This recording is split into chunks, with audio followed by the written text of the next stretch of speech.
and welcome to the Handbag Designer 101 podcast with your host, Emily Blumenthal, handbag designer expert and handbag fairy godmother, where we cover everything about handbags from making, marketing, designing, and talking to handbag designers and industry experts about what it takes to make a successful handbag.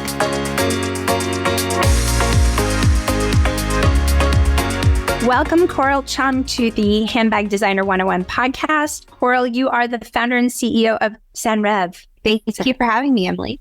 SENREVE, right? It's of a French origin. What brought on that word? It means sense and dream. And the really core epitome I had when I started SENREVE was I wanted to focus on a woman who really combined different things. You know, it was about dichotomies coexisting. It's about being a woman who is career-oriented and family-oriented, who's creative, but also data-driven, who loves, things that are beautiful and luxurious, but also needs things in her life that work with her busy life that actually are practical and versatile.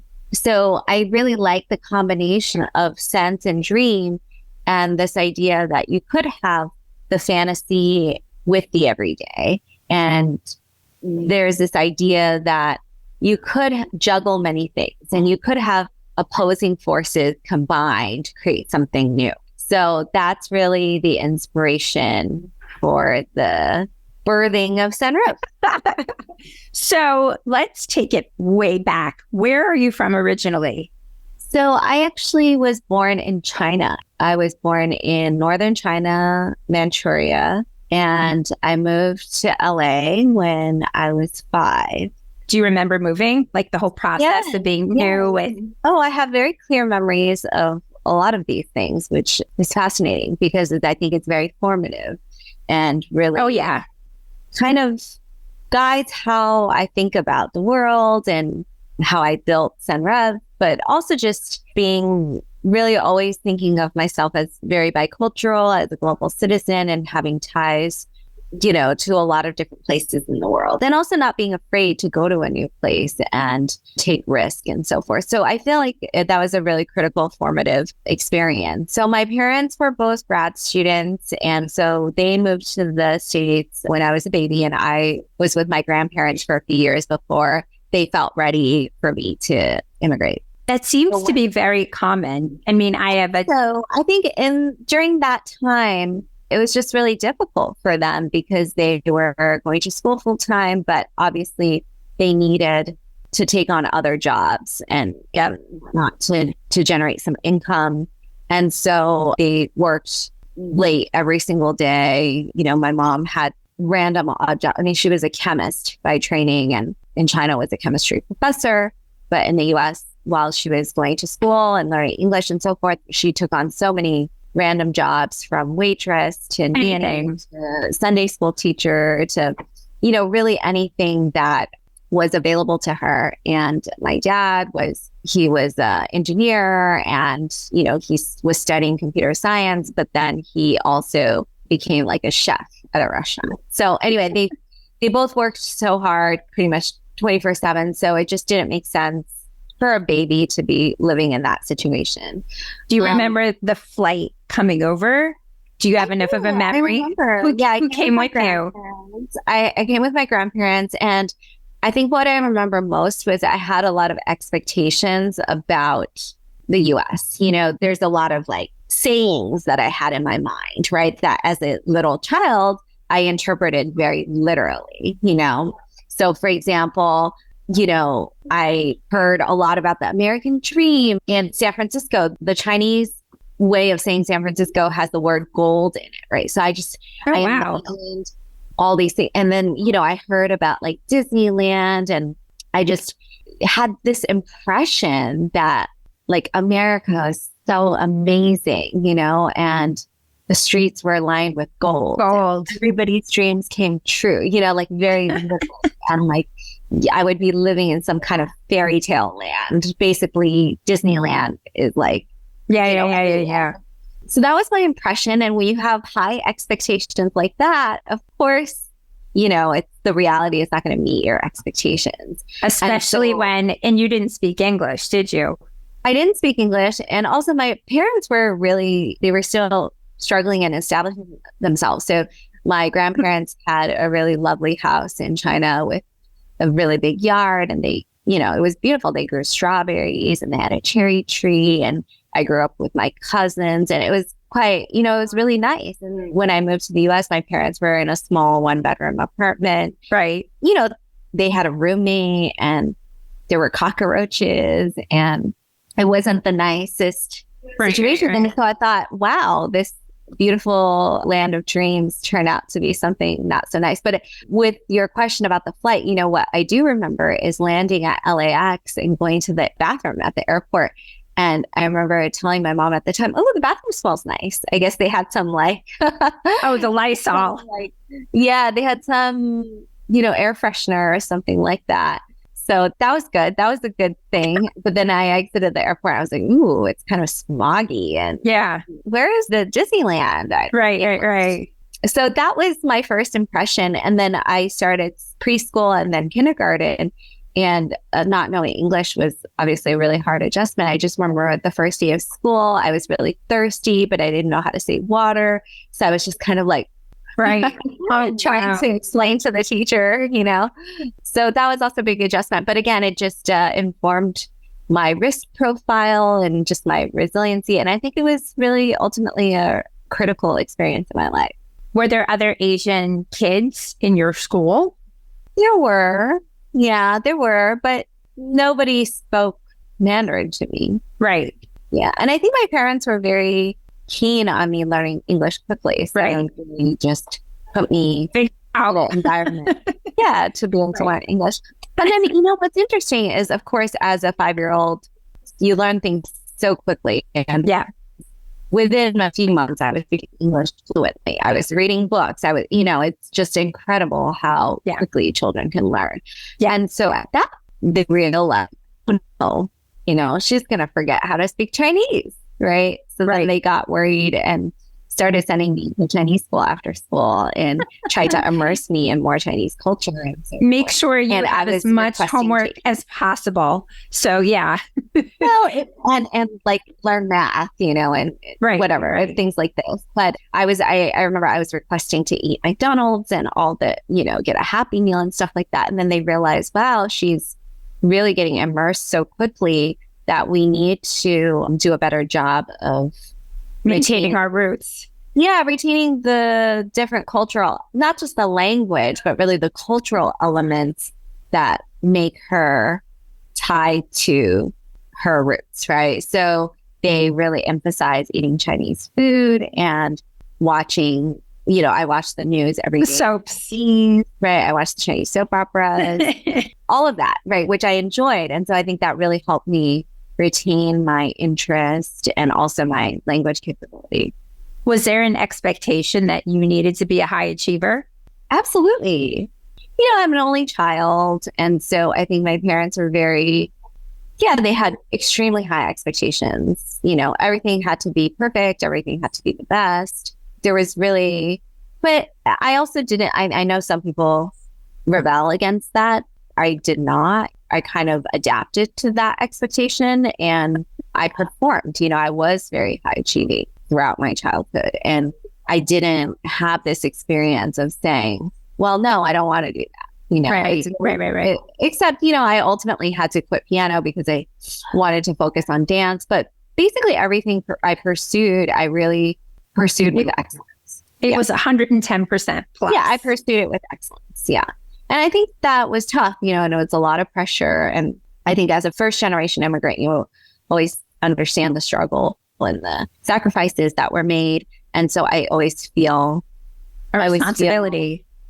I always feel that it was natural that I needed to perform with excellence. And also my parents are very busy, right? So it was the type of thing where if I wanted them to come to a performance, right, I better be having a solo and better be performing in an excellent way, like, for example, in dance or something like this, right? And my parents are very, they're very discerning. They're very critical. They have a high bar about everything. And so I was just used to always getting that type of feedback from them. Are you like that as a mom now, do you think?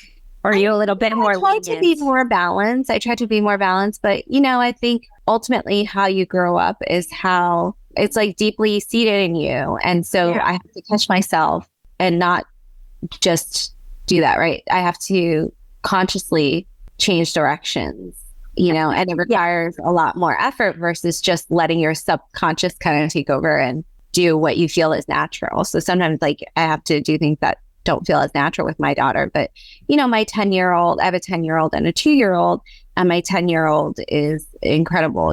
She's an athlete. She's a dancer. She dances with San Francisco Ballet. She was young Cinderella in their, professional production last season. So she's dancing at a level that is much more than me as a 10-year-old, because we have different access to resources and things like that my parents didn't, right? Right. And she's a competitive big mountain skier and, is one of the top skiers in North America at her age level. And again, that's, something that I never had exposure to as a child. My parents just didn't have access and resources to that.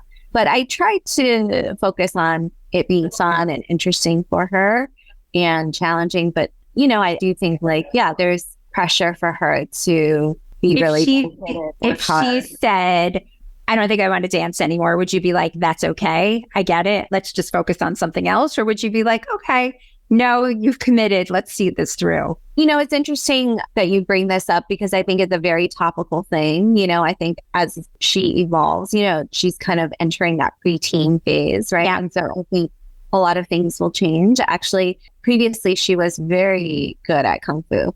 And actually, when she was 5 years old, she was like sort of the 5 and under champion in California, And so it's so funny because sometimes we'll see her trophies at home and my husband will lament she was so talented at that. She could have been. She could have gone so far. But, she decided that she didn't want to continue doing that because, the reality is in that sport, as you progress, you have to do a lot of... It's like 6 days a week. It's insane. Well, you have to do a lot of sparring also. And she didn't like just beating other people up and getting beat up. I mean, she just didn't like it, She liked doing the forms and the more dance-oriented aspects of it in some ways, right? And so she just said, you know what? I know that if I progress, half the time someone will be beating me up and the other time I have to beat someone else up and I don't want to do that. So we decided that she wasn't going to do that anymore. So that did happen.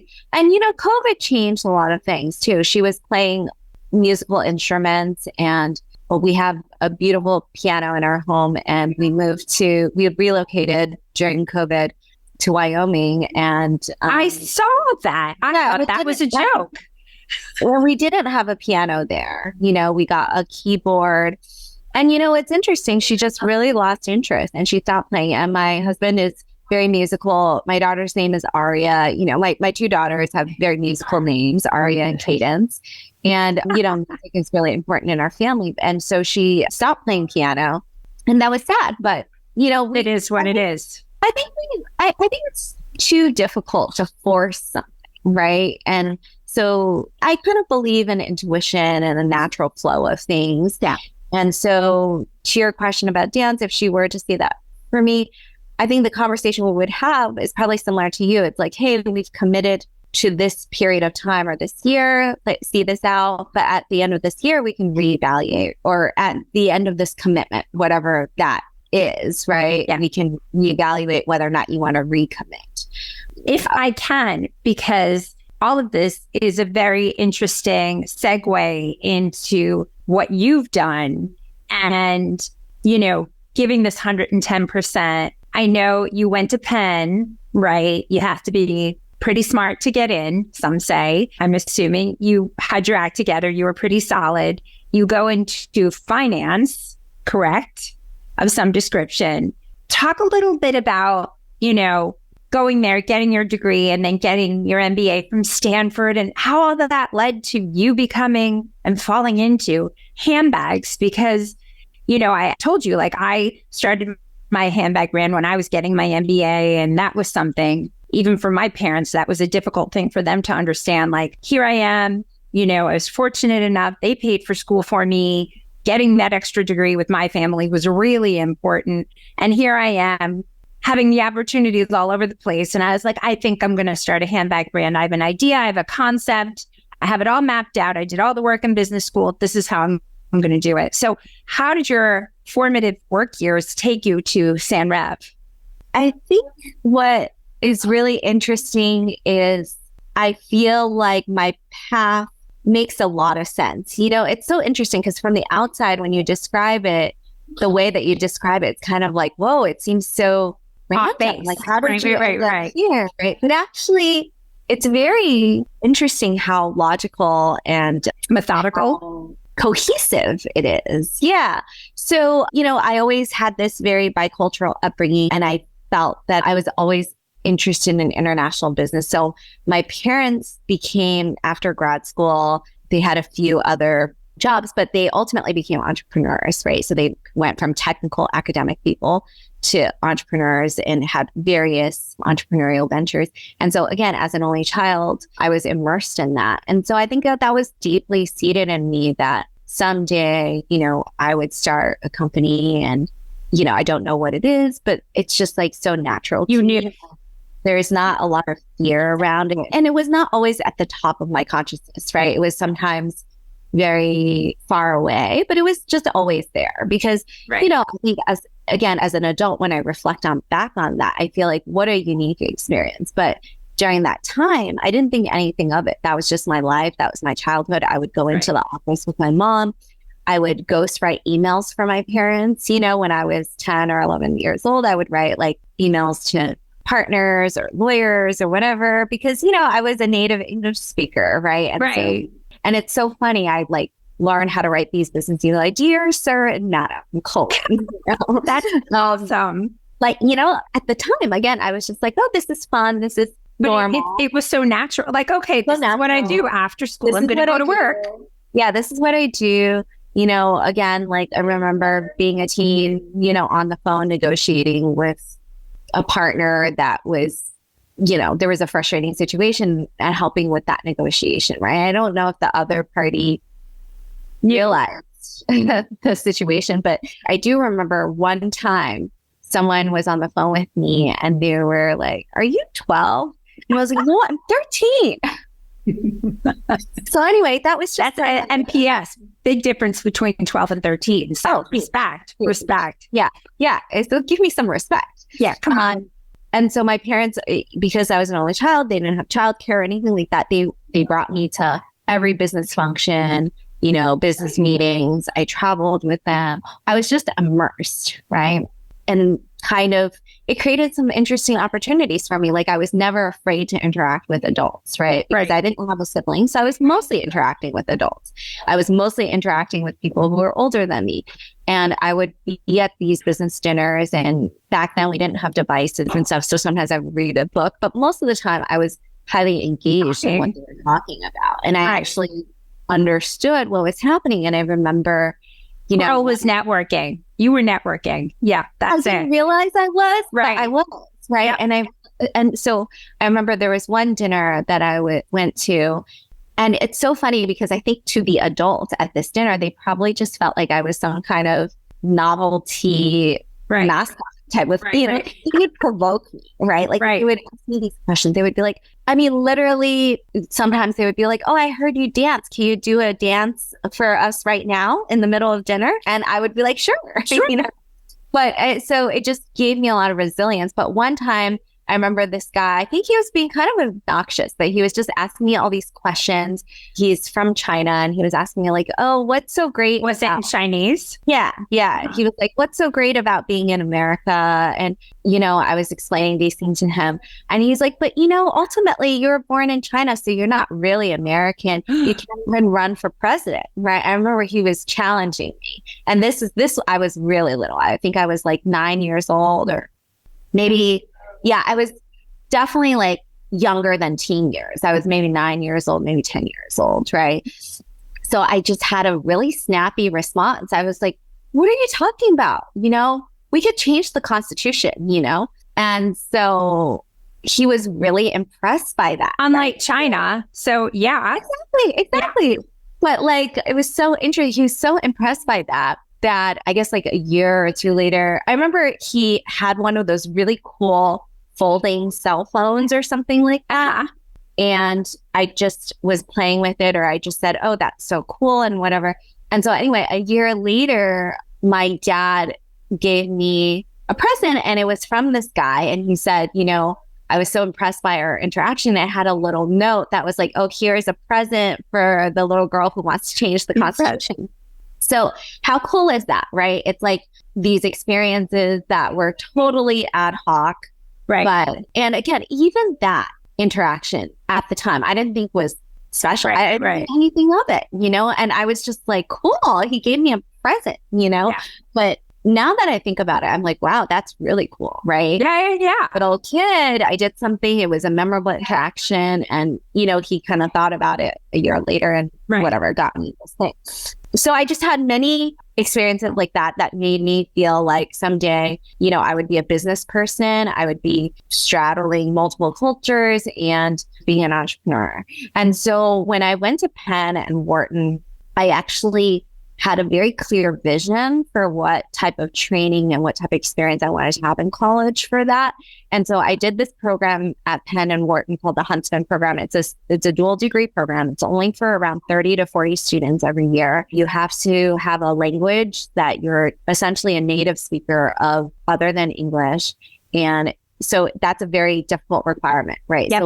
So it's very specific and a very competitive program, but super international and really eclectic group of students and amazing, you know, high quality students. In my year, it was like, you know, the valedictorian of Phillips Exeter, that was student and Coral of Stuyvesant, you know, I mean, very impressive, right?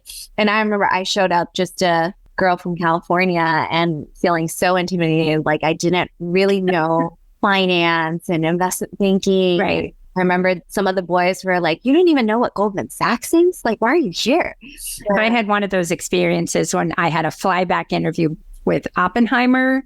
Yeah. And my roommate was a BBA student at Michigan, and she was getting, they called them flybacks because they would fly you to the city. And so, and they put us up in the hotel and all this very cool stuff. And, you know, at the beginning, they had the round table, and I was looking around and I'm like, oh my God, I am the only one who has not started a non-for-profit, isn't subsidizing my family, you know, hasn't, it's like just me, you know, I'm like, oh, I work for the Michigan Daily. I make a lot of money in advertising for them, you know, and they're like, and I said, okay, you could just go to the next person. So I get it. Not the same, but I totally get it where you're like, so where I just felt I had a chip on my shoulder. And I remember, again, the boys used to say, well, you know, not like all the pretty girls from California concentrate in marketing, right? And so I was very determined to be like, I'm going to take all the hard finance classes. Right. You know, I'm going to concentrate in finance. The Huntsman program is a dual degree. So I was getting 2 degrees, you know, Bachelor of Science and a Bachelor of Arts, and,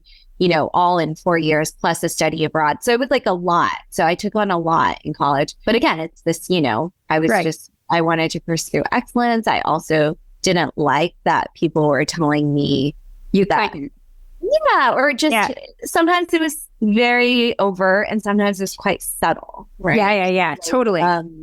You know, and my first internship, I was the only young lady in that group, and just the culture was very it was very interesting, you know, and it was very exclusive. It was very clear, like a boys' club, you know, just toxic adjacent. Well, the things that they would do for the interns, it was like go paintballing. You know, it was just like a massive testosterone-driven activities. And also, like, sometimes I was excluded. Like, after dinner, they would go strip clubs. And I wasn't invited, right? I know. And I was so naive. I would be like, oh, I want to join. And they're like, no, you should just go home. Yeah. Or go back to the office. Go back to the office and finish that financial model. And you would go. I would, because I was always like, you know, wanted to get that A+, right? I remember my boss at the time, I literally would hand him in some work and then he would write an A. And I was like, can I get an A++? I'm going to give you a sticker. Oh my God. And you were thinking, maybe, as long as everybody else can see, because I came back and you guys didn't. So there's that. I mean, it was so anyway, after that experience though, I realized I just didn't love that culture. And I thought the work was interesting, but not that interesting. And I learned a lot. And that's always how I approach things. It's like, it was more for the experience and for learning, not necessarily like, 20 years from now, that's what I want to do with my life. I also felt like there weren't really any true mentors for me. And again, I kind of look at, who are the senior people and what is their life like. And I remember at the end of the summer, they took me out to a fancy lunch, kind of like a fancy lunch and, the corner table at this fancy lunch. And he drove me in his, fancy Porsche 911. And he's like, isn't this amazing? Like, this is the life you could have. And I was nodding like, interesting. Not really. I mean, like, that's not really like good for you. Yeah. Great. Yeah. That's not really exciting to me. So anyway, I ended up graduating and going into consulting and working in Hong Kong. And that was really one of the best experiences of my life. It was exactly what I wanted to do in terms of being in a very diverse, global environment. Hong Kong at the time, it was right before the Beijing Olympics. It was really, China was opening up. All the new businesses were growing, but also the multinational conglomerates were establishing headquarters there. And so I just worked on such interesting things. It was a really dynamic team. I was working in English and Mandarin really on a daily basis and also traveling throughout China, I was based in Singapore for a period of time, Taiwan for a period of time. And so as a 22-year-old, that was really the best experience. It was hard and I worked so much. And I remember, Hong Kong housing, people complain about New York or San Francisco. I mean, the housing in Hong Kong is insanely expensive. Right. And so I was living in this tiny little studio apartment. It was so small and I always loved fashion, right? So I had a lot of clothes and shoes and stuff that I had to put all my suitcases in my shower. So I couldn't shower. So I had to shower at the gym every day. Oh my God. I totally. It was like that, right? I couldn't. I had no space. And then I remember I was working so hard. I walked home at night, maybe at 2, 3 a.m. from the office. And my dad is like, isn't it like 3 a.m.? I was talking to him on the phone and he's like, it's time for you to fire them, Mm-hmm. Yep. How did all these experiences though get you to handbags? Because I understand the path and, working at Bain and everything you've done is so, I don't want to say textbook because it's so minimizing and that's not what your career has been, because everything you've done has been like so top of the top. So like, this is what a high achieving, very successful person does, right? Everything you've done was like, you have to be not only lucky, but extremely smart, extremely hardworking, and very much like, I'm pushing everything aside because I can do this and no one can tell me not to. How did all of those experiences get you to say, okay, now I'm going to start a handbag brand? I really think that it's something that I was always interested in, curious about, felt there was opportunities and bandwidth in the market, but it was more just that I really felt the need to have more experiences, more training, build up my resume. And to your point, I was almost like collecting things for my resume, like skill sets. Yeah, sets, but also like logos and brand names to a degree, right? Yeah. And so anyway, after Bain, I worked for a couple of startups and I really enjoyed that experience. I thought it was so interesting. I was so motivated and excited and it just felt like it was so tangible and I was making an impact.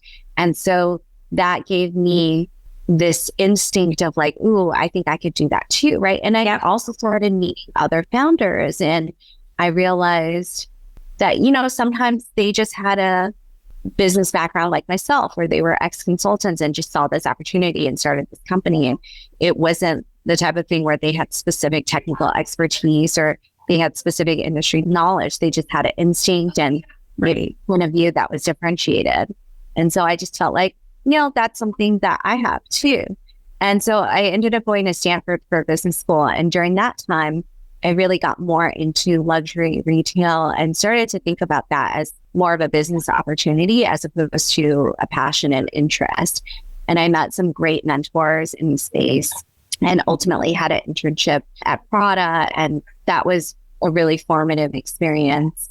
And again, I just realized through that experience, there was so much opportunity in the e-commerce digital direct-to-consumer model, in the handbag category itself. Were you sketching though? Like, was there something that with all, like, while you were working for these companies, were you like, okay, I like this silhouette, this material speaks to me, you know, because a lot of creators like us, you know, what's the narrative and the origin of creating a handbag? It's an oversaturated market. What can you do that nobody else is doing? What price point can I hit at? I mean, all of the whys, but like decidedly, it always goes back to, I am missing something that I need. This is what I'm missing. This is what I would like to do with this handbag. Like, were you feeling all those feelings? And like, this is what I think my hero bag or my anchor piece would look like. Were all those things speaking to you while it was like starting to percolate? It really started with the woman and her lifestyle, right? And started with this idea of like, what does a woman need in her life that's so critical to her? And that's when I started to think about more about the bag. And to your point, I was thinking about, why haven't I found the perfect bag? You know, I've been in fashion. I'm a very savvy consumer. You know, why am I not aware of what's out there? And it did start with that. And I think what happened actually was it really happened, you know, very instinctively and intuitively. But how... And also not even being risk averse, considering what your background was about.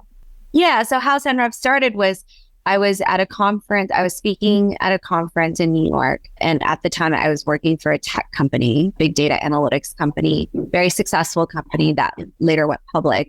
And so I knew it was going to go public. I was leading the retail vertical there. So my clients at the time were, you know, major brands, major retailers, et cetera, ranging from Nordstrom to Apple and Sephora, Nike, et cetera. And during the panel, I was speaking and I had this crazy out of body experience where I was like, you know, myself speaking to me saying, why are you still at this company? You have so many ideas. You have such a strong point of view. Like, you really need to be speaking about those ideas at this juncture. Right. And so on the flight back from It's like a movie. Yeah, it was kind of like that. But on the flight back from New York to San Francisco, I just, for that entire, you know, 5.5, 6 hour flight, I just wrote the entire business plan for SENREVE. Yeah. You know, they say on flights, you should never, ever sleep because of the altitude. It actually gives you a level of clarity that is like almost superhuman, that you're able to write things at almost a exponential rate that you could when you were on the ground. Like, I've written books on a flight, like, oh, look at this, whatever, a book. But I've actually never heard that before. Yeah, they say that's why you're so much more productive on a flight. So it actually tracks that you were able like to see this through from start to finish. Like, okay, and this is what it would look like. And here's the customers and here's where it would sell and here's the prices and so forth. So you came home. Were you with the company when it went public?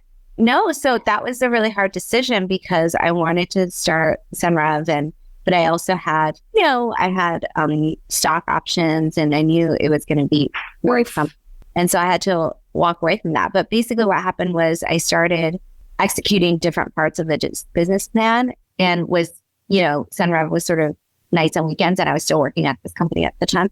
And so after about 6 months of that, I realized SENREVE had potential and it was real. And so had you found a sample maker? Had you found a manufacturer? I started exploring this. And again, I started meeting different people in the industry and getting introductions to people. And so I got, you know, some introductions to sample makers and things like that. But did you have them done domestically?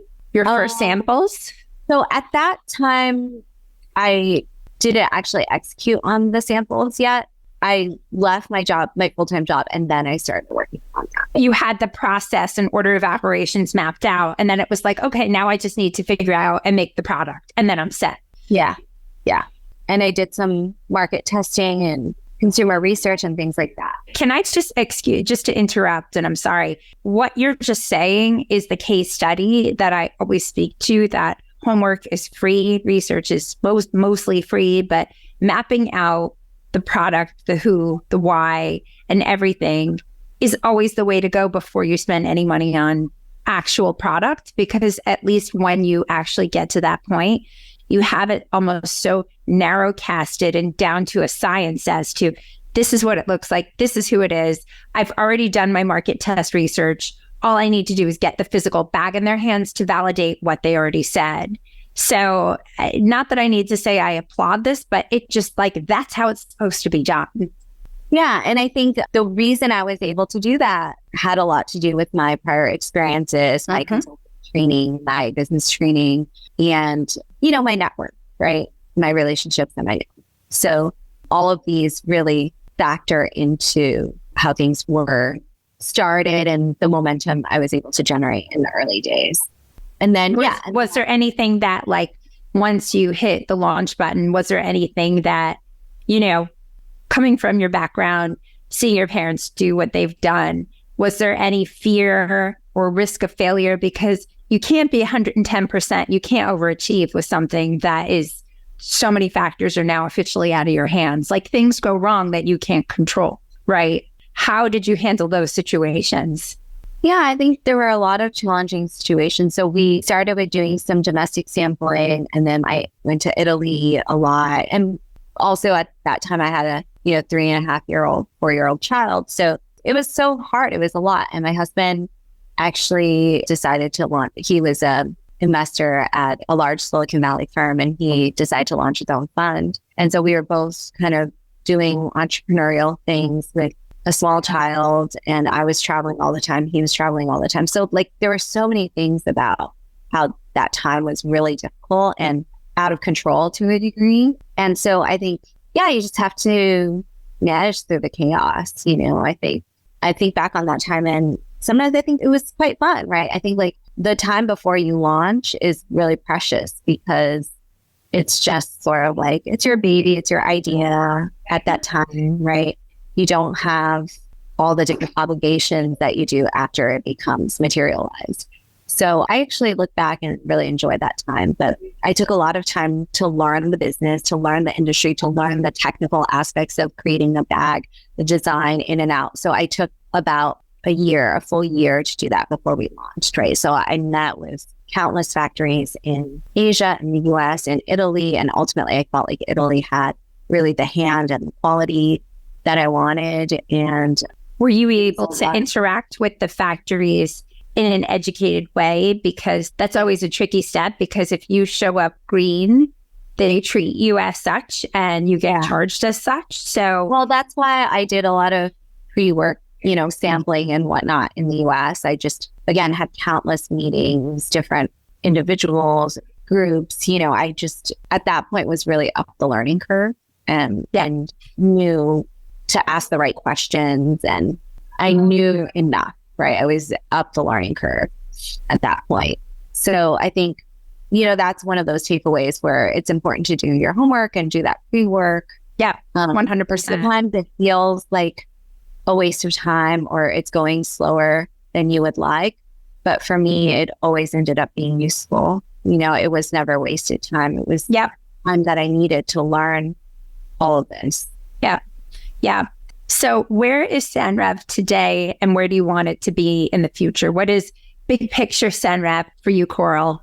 What would be the mapped up plan that you already have for it? Because I'm sure it already is, in terms of, it's so interesting because you have all this data and analytics, and, reality sometimes hits and it forces you to pivot, and pandemic happens, that forces you to pivot. So, where has all of this taken you, and what do you want for the future? Yeah, it's really crazy, And being in Wyoming, it's really crazy. The pandemic, being in Wyoming, having another baby, all of these things are crazy things that life throws at you. And I think for me, I just have a really open mind about it, and I'm very optimistic. I always have an optimistic outlook on things.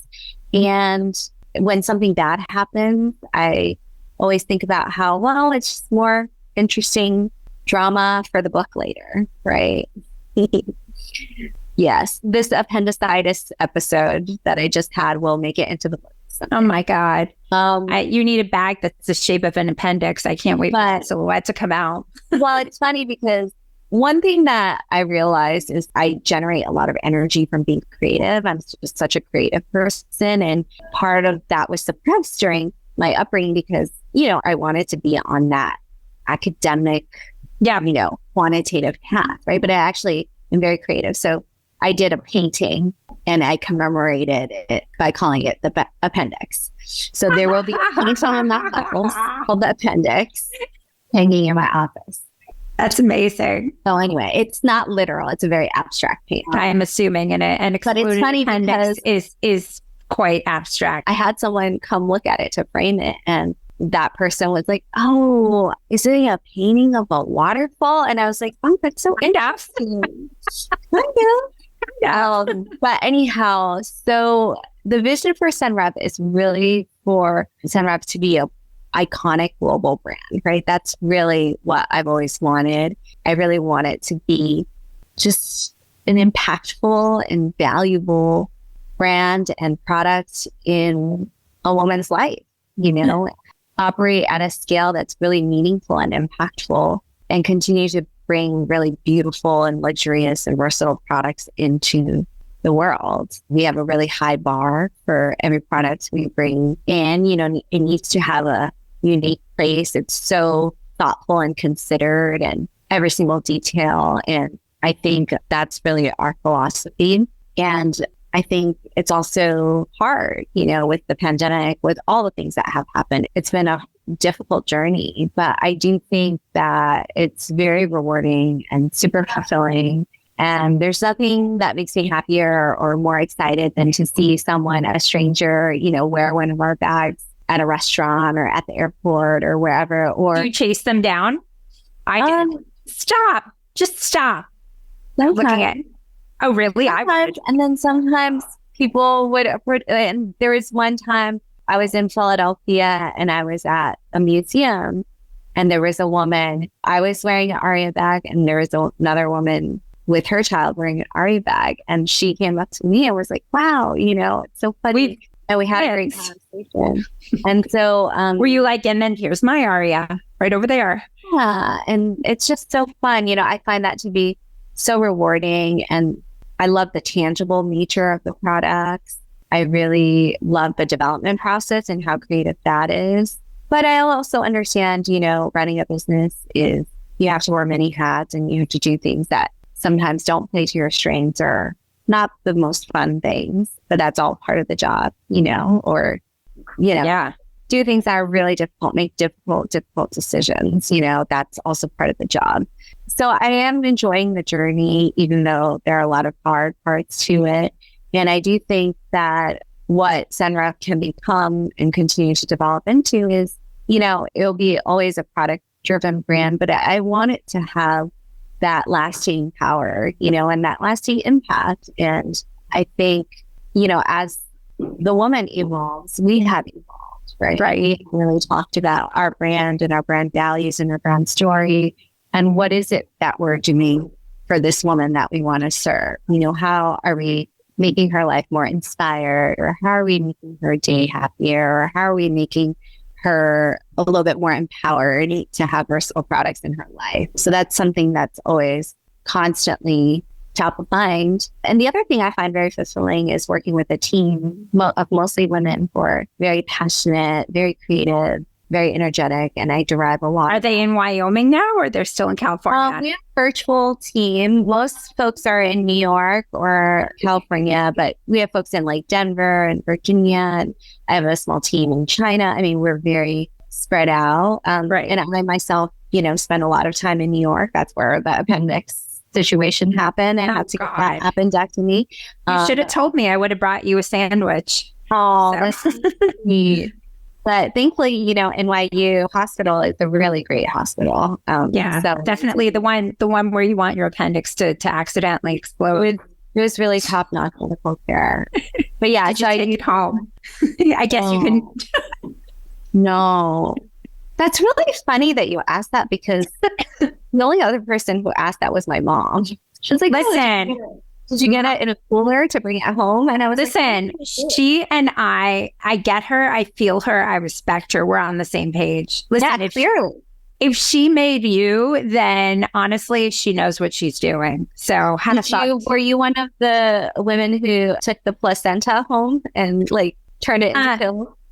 No, because it's disgusting. In my opinion, my husband was very kind to take pictures of it because he thought that was funny. And I was like, absolutely not. But by the third kid, like I told you, I asked them to weigh the placenta. I really wanted to know how many pounds I was off, including the baby. Because I was like, I know the baby, but this was a long time and that placenta looked hearty. So I told them my placenta must have been at least 25 pounds because I was hoping to lose like 10 after we were said and done. They're like, it was like an ounce, something like that. I felt very, very shortchanged. It was so rude.